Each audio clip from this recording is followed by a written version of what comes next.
ഇവനെ എല്ലാവരും ഒന്ന് ഓർത്ത് വെച്ചാൽ മതി. ഇവന്റെ മുഖം. ഇവൻ പറഞ്ഞത് എന്താ അറിയോ? ഗാസയിലെ എല്ലാ തീവ്രവാദി പന്നികളും അത് മുല കുടിക്കുന്ന കുഞ്ഞുങ്ങളാണെങ്കിലും അവരൊക്കെ കൊല്ലപ്പെടേണ്ടവരാണെന്നാ പറഞ്ഞത്.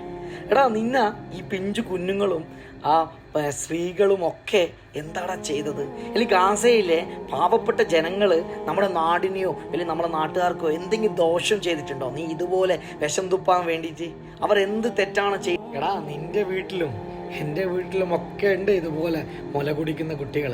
അവർക്ക് എന്തെങ്കിലും ഒരു ചെറിയ പനി വന്നാൽ പോലും നമുക്കൊന്നും സഹിക്കാൻ കഴിയുന്നില്ല. ഈ പുണ്യ റമളാ മാസത്തിലാണ് നിരത്തി നിരത്തി നിരത്തി ഇതുപോലുള്ള ചെറിയ മക്കളുടെ മയ്യത്തുകൾ നിരത്തി വെച്ചത്. അതിനെ നോക്കിയിട്ടും നീ ഇതുപോലെ വിഷം തുപ്പുന്നുണ്ടെങ്കിൽ നിൻ്റെയൊക്കെ മനസ്സ് എത്രത്തോളം ഉണ്ട് എന്നുള്ളത് ഈ സമൂഹം കാണുന്നുണ്ട്.